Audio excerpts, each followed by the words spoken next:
My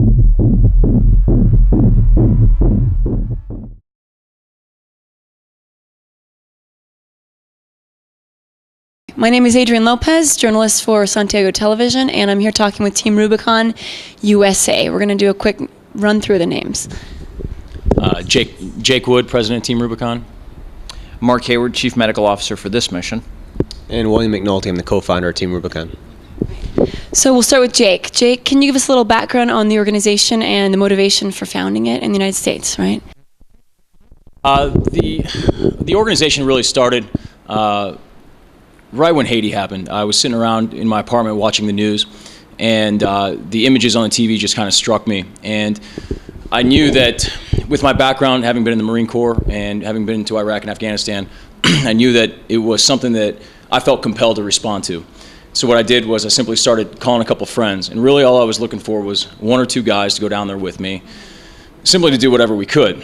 And the first 3 or 4 people I called weren't able to go for any number of reasons. But the 4th or 5th person I called, my college roommate, answered the phone and said, "Yeah, sure, I'll go." 5 minutes later, William McNulty here, he called me up out of the blue. William's a guy whom I've known, but I've never met before Haiti. And he called me up and simply said, "Jake, I'm in." And from there, things just kind of snowballed. And we started using social networking. We were using Facebook and Twitter, the blog that I wrote while I was in Iraq and Afghanistan, and simply started spreading the word. And suddenly, money started coming and pouring in from people all across the country, friends, family, and the thing really got wings and got off the ground. Can you tell us just a little bit about the arrival into Chile, some of the details of coming down here, hearing about the earthquake in Chile, if you were still in Haiti, and just kind of the experience so far being down here? I was at work. I had a screen up on my computer. I was charting patients, looked up, earthquake hits Chile. Okay, so I shot off a quick email to Jake, hey, be advised. And then I started getting some more detailed reports that said that the earthquake was somewhere in the magnitude of 8.3 to 8.8 and was off the coastline in a relatively rural area. So I shot out an email to Jake and William and said, look, we may need to look at whether Team Rubicon could be useful in this setting because this is the sort of thing that we kind of developed as our modus operandi in Haiti. What we do primarily is we go to rural areas, we go off the beaten path, away from the big population centers and medical facilities, and we do field triage, we do field treatment, and we help to arrange transport for people to those definitive care facilities where they're needed. We've got a very strong background in trauma because a lot of these guys have field military experience. We've got a lot of guys with field medical, fire rescue experience, things like that help us work in that setting and be useful in areas where a lot of more kind of standard medical assets can't easily go. And we knew that this would be very different. Chile is a modern country. It has a robust medical and robust transportation infrastructure. It has a functioning government that looks after the needs of its people. It was obvious that this was going to be a very different social environment from, the power vacuum in Haiti. But again, we felt that we might have something to offer, and rather than wait around at home and find out later on, oh yeah, you guys would have been very needed, but too bad you weren't there. Honestly, we felt that the right thing to do, and kind of the mandate that we had been given by the folks who have asked us to be a part of this, we felt that the right thing to do was come here and find out from the Chileans personally what was needed and how we could help. Being on the ground there and seeing kind of a response of government authorities, what were the strengths and weaknesses of how the Chilean government responded, being there on the ground? Again, as a whole, I was impressed across the board with the Chilean government response. We saw the right people doing the right things in the right places. It's just that with a disaster of this magnitude, for instance, we went to Coranipe.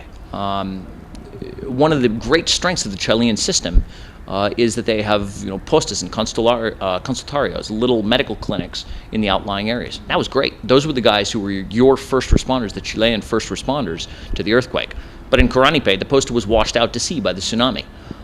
We linked up with a doctor who had come in from out of town and was kind of running efforts, but she didn't know what the condition of the refugees who had gone up from Corona Bay into the hills was. So we went and helped her find that out. But again, across the board, I was very impressed with the Chilean government response. I think there's a robust system in place. But when you get a disaster of this magnitude, it's going to knock out some of the blocks in the existing system. Of course, great. Thank you, Mark. Will, can you explain a little bit about your role in the organization and maybe just the experience so far of being down here? My role with the organization in terms of my role as deployed is really logistics, making sure the team can get from point A to point B as fast and efficiently as possible, and also the information that we share on the web. I take a lot of the pictures, even film some video that we turn into YouTube clips that we use to build support for Team Rubicon to try and get the word out on how we are trying to change the face of disaster response. Really what I want to do with Team Rubicon is get the word out there so that people can see and try and use Team Rubicon as a model for future disasters, because we don't think it should just be, we think there could be 1,000 Team Rubicons, for instance, that can set up a similar model, very grassroots, and to spawn very quickly, faster than conventional aid can. And so that was our experience in Haiti. In Chile, where of course the government is the services are very robust, we found that our need was in the rural villages north and south of Constitucion, where there hadn't been any aid, and so we found ourselves traveling over these mountain ranges into these little rural villages and refugee camps, and being first responders to wounds that were suffered during the quake over a week ago. One thing that I think it's very important to look at is this is not, and certainly this is not a military operation. We just happen to have some skills, and this is not a United States operation or American operation. Anybody in the world with these tools can put together something like this on their own.